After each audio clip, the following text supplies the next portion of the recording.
Tape number 4 with survivor Avram Zylberberg. So where did the Americans take you next? The Americans took me to a hospital. I was very sick. They took me to a hospital. Where was the hospital? In Hanover. And there I stayed there for about 2 months, or 2.5 months.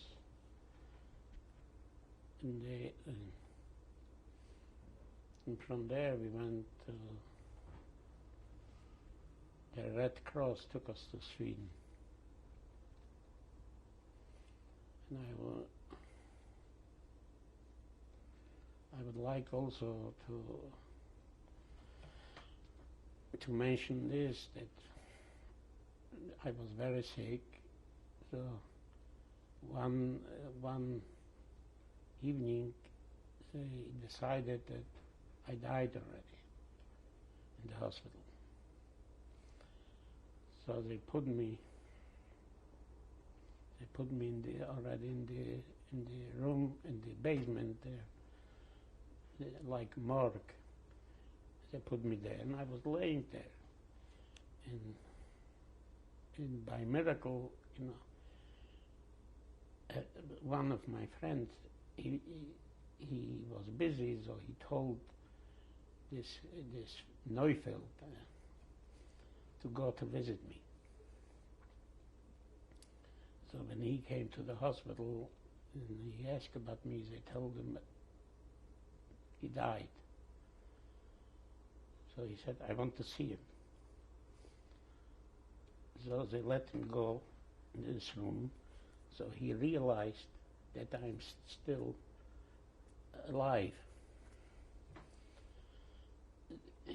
No, I couldn't talk, but he realized, that in the nurse what came with him. So they realized. So he made a big commotion, and he told them, So they took me back to the room, and he told them, if something happened to this man, I will kill you. So then came doctors, and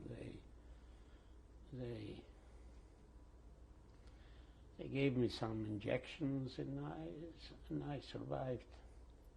What hospital was this in? I don't remember the name, but this was in Hanover? In Hanover. So then they sent you to Sweden, you said? Yeah, then I was sent to Sweden. And then in Sweden, I see,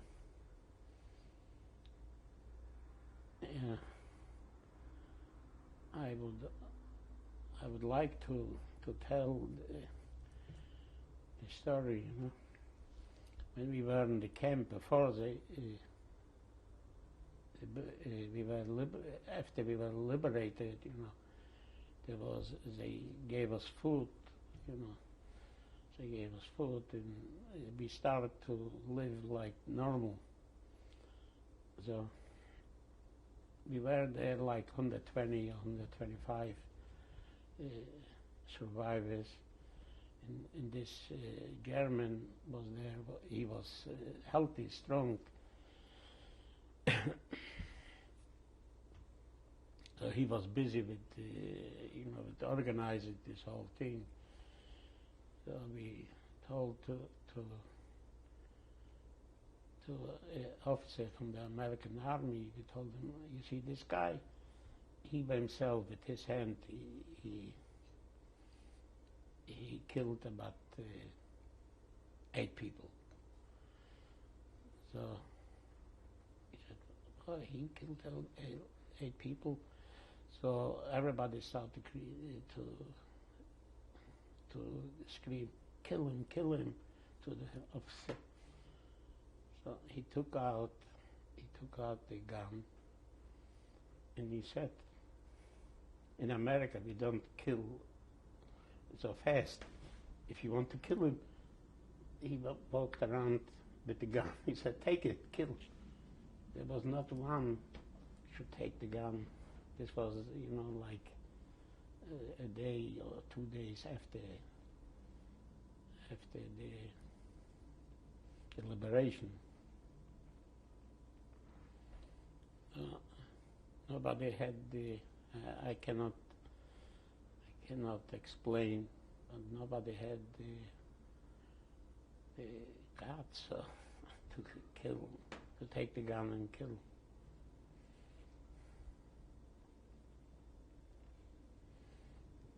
That really stands out in your memory. Yeah.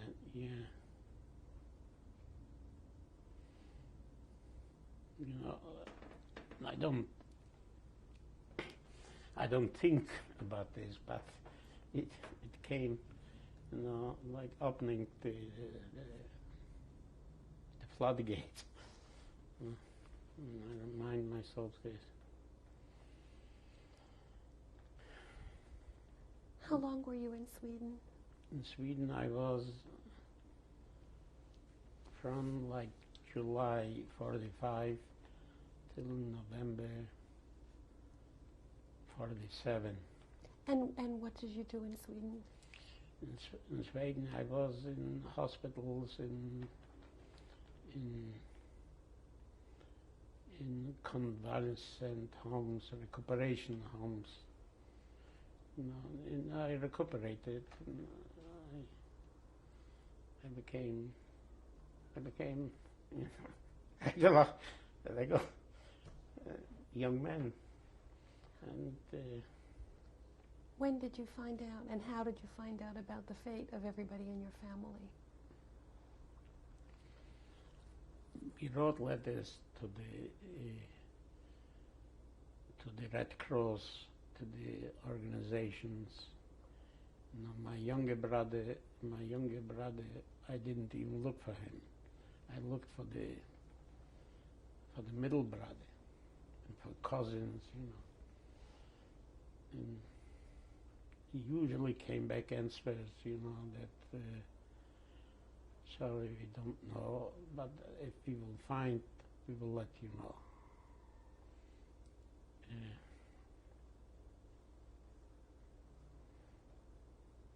And one day I got a few letters, and there was a letter from the Jewish community in Stockholm. So I figured, this is a regular letter that I got already. So I opened him the last, and I opened the last. It was a letter from a cousin from Israel and from my brother. No, I cannot describe. I cannot describe the feelings. Then I find out that I have a brother. Yeah. This was the brother that was sent out of the ghetto. At 2 months, before we went. Yeah. Where was he? He wasn't in like in a camp for kids in Auschwitz. They had a special department for kids, and he was there. And then he find also there an uncle, my mother's brother.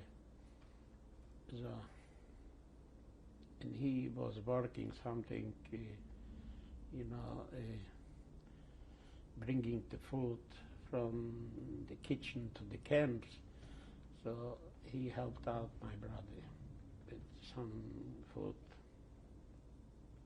And your other brother, the middle brother? The middle brother, he died, a few days before the war was over, from hunger. I found it out later.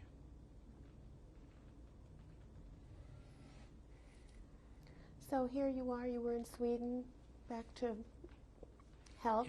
Yeah, in Sweden, I saw, a normal life again, you know. But What did you decide to do?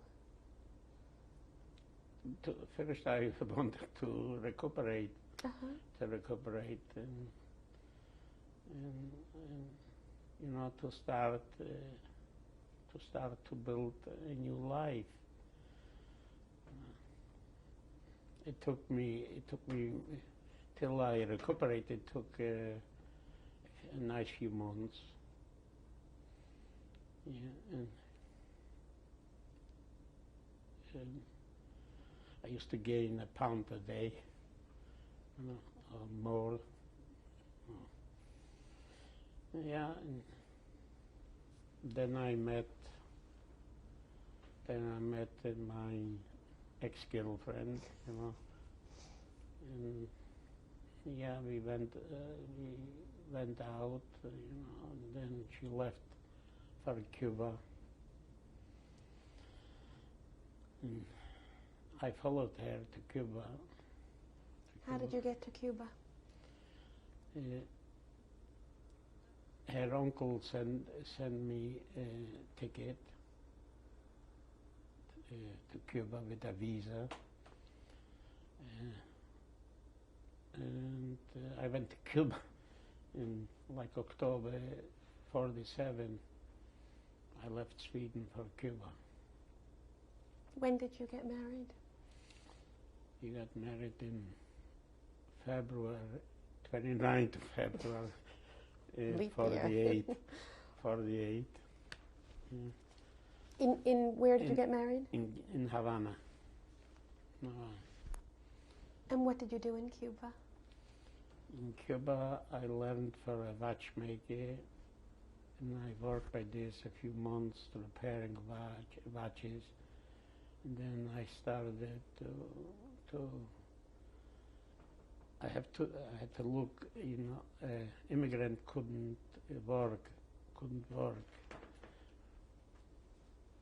He could only be self-employed. So I started, after a few months, I started to manufacture braziers on a very small scale. And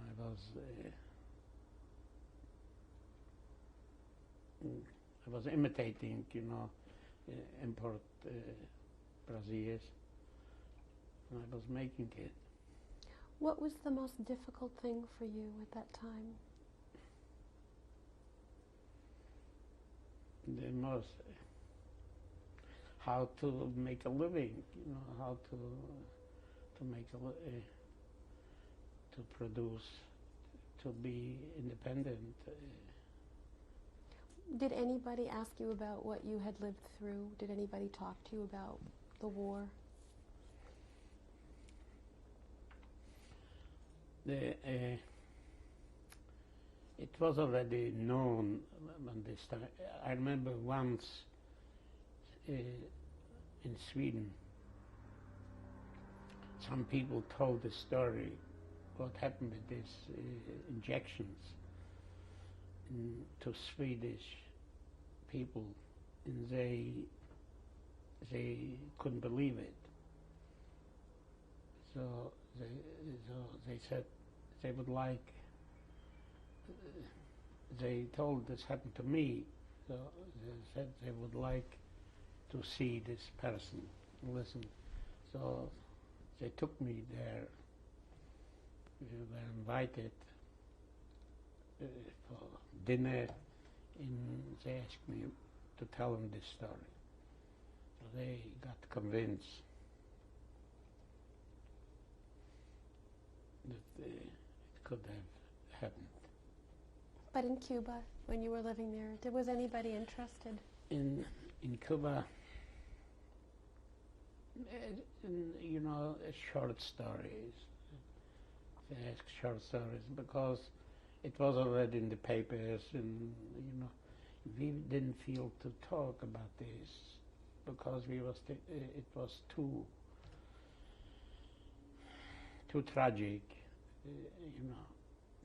We didn't want we couldn't, and we didn't want to tell the story. So we tried, and we tried to not to talk about, and beside this we were busy to build up a life. How many children do you have? I have 2 children. Where were they born? They were born in Cuba. What No, the oldest was born in Cuba. And what's her name? Rachel. She was born in Cuba.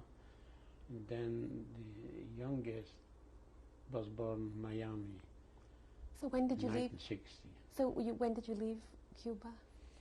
I left Cuba a year and a half after Castro came. I was one of the first Jews to leave. Why Cuba. did you leave? What? Why did you leave? I felt that it will not be. I will not be able to live in Cuba, not because I am Jewish, but because of my economic situation. So I left. My wife left a month before, or 6 weeks before me. And everybody was thinking that it's a very stupid thing to do it, because she was pregnant, and I was afraid if we wait. And this time people couldn't travel in the last month. They couldn't. The airline didn't take them. So I was afraid if we wait, then until we get this birth certificate and the passport and the visa to go to America, it can take 7 months. I cannot foresee what will happen in 6-7 months. So we decided that she will go and I will stay and do what it's possible to do. And when did you come to New York? to New York I came in 1961. I stayed in Miami about 6 months. Then I went to Los Angeles for 6 months, and then we came to New York. Do you ever dream about what happened to you in the war years, or when you were young? Do you dream about your life in Europe? Yeah, I remember, sometimes I remember, but in special circumstances, I remember my life as a lodge, what happened later, but in general, we're busy with other things. Why do you ever think about why you survived? I don't know. I don't think. It was God's will or my destiny that I had to live. Maybe to tell the story Today. today.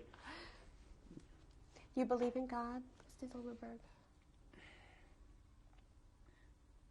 I believe in God, but if I could take him to court, I would take him to court and ask him questions. What kind of questions? What happened? Why? What? But I believe in God. Did you believe throughout all these years?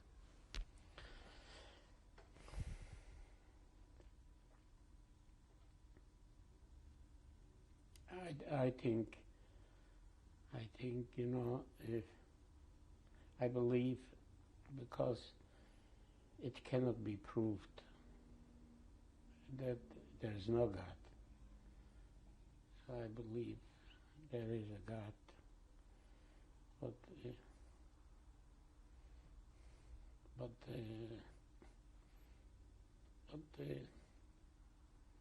watch this. Why did you decide to tell your story now?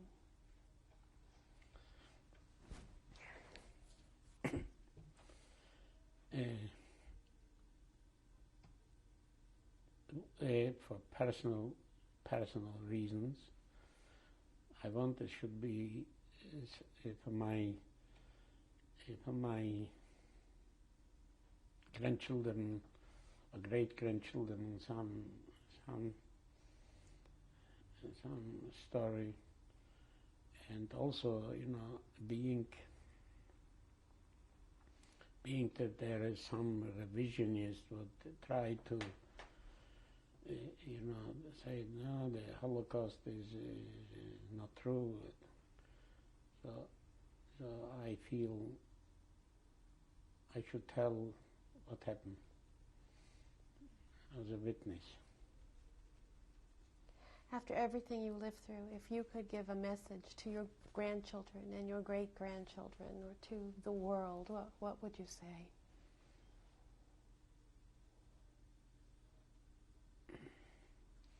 I would say to them, if you see clouds, look for umbrella.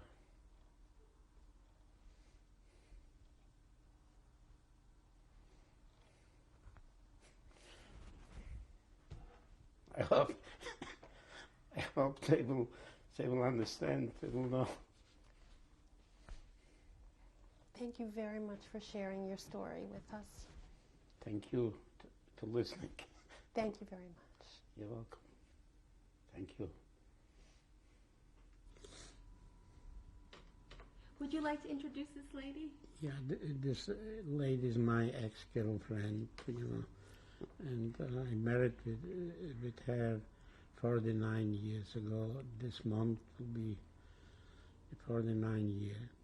She was a very beautiful girl, and I fell in love. and I stayed with her, married 49 years, and I'm still in love with her. You followed her all the way to Cuba. Yes, I followed her to Cuba. No, and we did it. We did it together. Almost half a century. I'm very proud of her. We have two children. But they live in 7 grandchildren. They live in Israel. We plan to go to visit them this frequently. next month. Very nice. Yeah. Would you like to say anything about this man that followed you across the world? Yes, I would say the same thing almost. I came to Stockholm from Hägernes, and almost the first week when I was in the place where Abraham was, I thought, the first time I saw him, I said, this is the young man what I would like to get together. and he asked me out, and we like each other, we fell in love, and I like him very much right from the beginning. My sister was still in the place what I came from in Hägernes, and I wrote her that I found already my boyfriend, and I described him. So from the letter he said, sounds very nice, and that's how we kept together in Sweden for 2 years.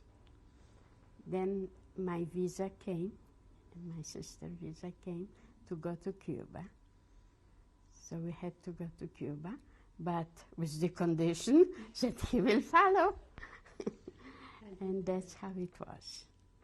He followed, and then we got married.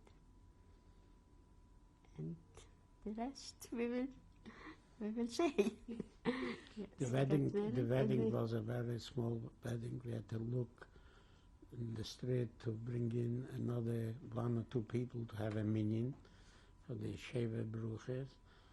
And thank God for this. Yes, since then we are together, and he's a very good husband, he's a very good father, and we have a good life together, and hoping we get to the end together. Yes. Thank you very much.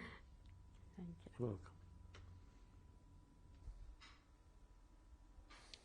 This is sitting, this is me sitting on a bicycle. I was probably 5 or 6 years old. In the back of me is my brother Moshe, but he was a year and a half younger, but he didn't survive. Where was the picture taken? The picture was taken in Lodz in year about 1928 or 1929. This picture is me with my ex-girlfriend, and at the end of 1946, on the beginning 1947. And where was it taken? This was taken in Stockholm, in Sweden. This picture is me with my wife Miriam. It was taken in Cuba, probably in year 1949.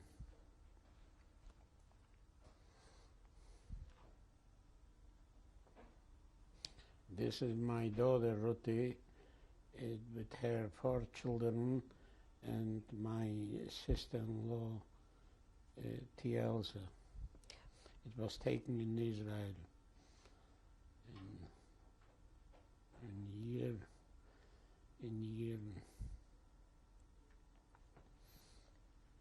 1990 or 91. Which one is your daughter? The daughter is in the middle. And your sister-in-law? Yes, it's in the right side with the green blouse. Would you like to give us the names of your grandchildren? My grandchildren in the right side from my daughter is David, the oldest. Then next to her is her daughter Sarah, in her son Shmuel, and her daughter Avia. This is a picture of my daughter Debbie on the bar mitzvah from her son, what is on the right side, Daniel. This picture was taken on his bar mitzvah in Israel in 1995, October 1995. Next to him is his brother Eli, what is 6 years old, and then next to him is Yoni, what is 5 years old.